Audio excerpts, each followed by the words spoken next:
លោកថាស៊ីនិងលោកជំទាវយីងឡាក់ពុំមានទ្រព្យសម្បត្តិឬការរកស៊ីណាមួយនៅកម្ពុជានោះទេ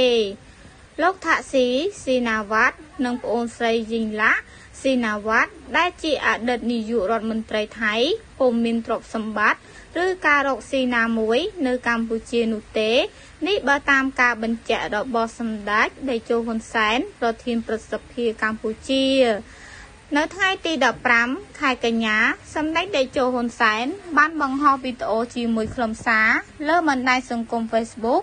ក្រោយសម្ដេចតេជោទើបឃើញសារព័ត៌មានចុះផ្សាយថាលោកថាស៊ីមានទ្រព្យសម្បត្តិនៅកម្ពុជានិងដែលអាជ្ញាធរកម្ពុជាត្រៀមបង្កទ្រព្យសម្បត្តិទាំងនោះសម្ដេចតេជោបញ្ជាក់យ៉ាងដូចនេះថាទោះខ្ញុំនិងឯកឧត្តមថាស៊ីមានបញ្ហាជាមួយគ្នាក៏ដោយក៏ខ្ញុំត្រូវមានការទទួលខុសត្រូវរក្សានៅភាពស្អាតស្អំរបស់ឯកឧត្តមថាស៊ីផងដែរសម្ដេចតេជោសរសេរបញ្យល់ថា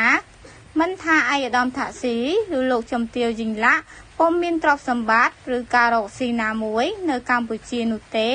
ពេលឯកឧត្តមតាក់ស៊ីននិងយីងឡាក់មកកម្ពុជាគឺប្រើប្រាស់រថយន្តរបស់ខ្ញុំទាំងអស់បង្ហាញថាថាស៊ីគ្មានទ្រព្យសម្បត្តិណាមួយនៅកម្ពុជានោះឡើយ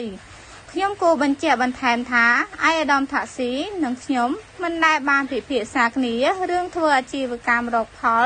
ចំណេញខាងសេដ្ឋកិច្ចសម្រាប់បុគ្គលឬគ្រួសារនោះទេសម្ដេចបញ្ជាក់បន្ថែម